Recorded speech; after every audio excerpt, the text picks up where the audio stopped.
अस्सलाम वालेकुम। मैं मुनीरा असलम, टीचर BHSS यूनसू से। हम बायोलॉजी पढ़ रहे हैं, क्लास 9th। हमारा जो चैप्टर है वो है नेचुरल रिसोर्सेज। तो आज का टॉपिक है ओजोन। ओजोन आपने सुना ही होगा कैसे बनता है।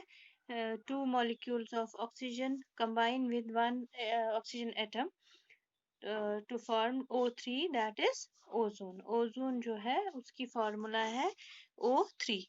It is a molecule comprising of three oxygen atoms, वही O3. This is present in the stratosphere, that is a layer of the atmosphere. वो हमने देखा stratosphere जो है वो एक लेयर है ट्रोपोस्फियर के बाद। तो वहीं पे ओजोन हमारा प्रेजेंट है। जो ओजोन है वो क्या करता है बेसिकली, वो प्रिवेंट करता है अल्ट्रावायलेट रेज जो सन से निकलती है हमारे अर्थ एटमॉस्फेयर को आने में।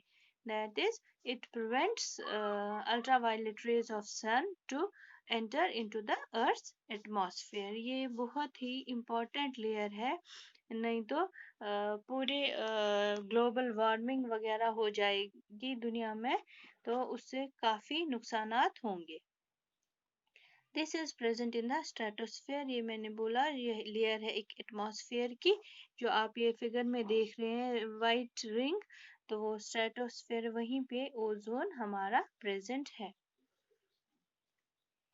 फॉर्मेशन ऑफ ओजोन कैसे है? Ozone is formed when ultraviolet rays in upper atmosphere split oxygen atoms, that is when oxygen molecule splits into atoms, then each atom combine with undissociated molecule of oxygen to form ozone. कैसे बनता है? ऐसे आपको मैं बोलूँगी, जो हमारा oxygen है मॉलिक्यूल वो स्प्लिट हो जाता है, तो यूवी रेज वो कम्स इन कांटेक्ट, तो ये स्प्लिट जब होगा तो ऑक्सीजन एटम बन जाते हैं। तो वही ऑक्सीजन एटम जब किस में किससे मिलता है? ऑक्सीजन मॉलिक्यूल से, तो हमारा जो ओजोन मॉलिक्यूल बन जाता है। जो हमारा सन रेज है उसमें इंफ्रारेड रेज, विजिबल रीजन और अल्ट्रावायलेट रीजन होता है। और जो ये अल्ट्रावायलेट रीजन होता है ये जो है हमारी ये जो ओजोन लेयर है वो प्रिवेंट करता है इसको हमारे एटमॉस्फेयर तक पहुंचने में। तो ये फिगर में भी आप देख सकेंगे कि अब आपने देखा कि ओजोन मॉलिक्यूल बनता कैसे है।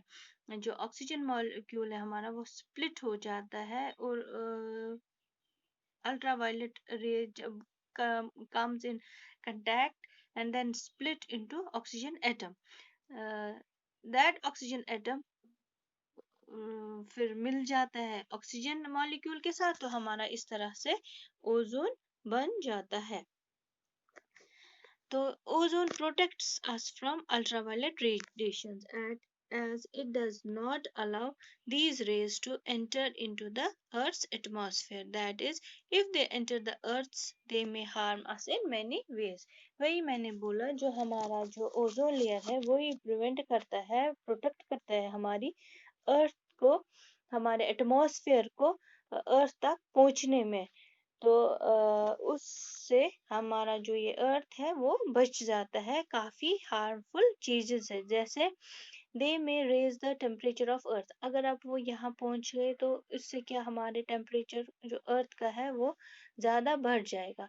It can cause global warming, और काफ़ी सारी स्किन डिसऑर्डर्स भी ये करता है अगर ये डायरेक्ट हमारे अर्थ पे पड़ेगा। It can cause I disorders and many more, काफ़ी सारे हार्मफुल इफेक्ट्स ये करता है। ओजोन लेयर ये जो है ओजोन लेयर, ये अब हमारे जो एटमॉस्फेयर को वो प्रोटेक्ट करता है किन से? अल्ट्रावायलेट रेज से, जो हमारे लिए which are not beneficial for us. और जो अब ओजोन डिप्लीशन कैसे हो जाता है?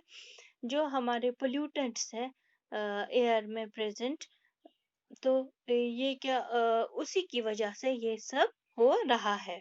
एयर पोल्यूशन हमने पढ़ा है। The thinning of ozone layer by air pollutants is called ozone depletion.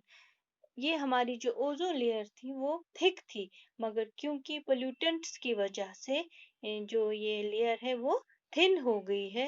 वो किस वजह से हो गई है? जो पोल्यूटेंट्स इन एटमॉस्फेयर है उसी से causing ozone depletion. Some synthetic chemicals are responsible for this. अब किससे ये हो गया है? सिंथेटिक केमिकल से। कौन कौन से? CFCs, क्लोरोफ्लोरो कार्बन्स हम कहेंगे, जो हम अपने रेफ्रिजरेटर्स में या एयर कंडीशनर्स में यूज करते हैं। जब वो यूज करते हैं उनकी फ्यूम्स जो है वो ऊपर की ओर सतह में चले जाते हैं, एयर के साथ चले जाते हैं, वहाँ ये ऑक्सीजन के साथ जब मिलते हैं तो हमारा जो ये ओजोन का लेयर है वो थिन हो जाता है, जिसकी वजह से ओजोन डिप्लीशन हो जाता है। ये नहीं होना चाहिए। हमें अपने जो ओजोन लेयर को वो प्रोटेक्ट करना है, तो वो ताकि वो जो अल्ट्रावायलेट रेज है सन की वो अर्थ एटमॉस्फेयर तक ना पहुंचे। Thank you.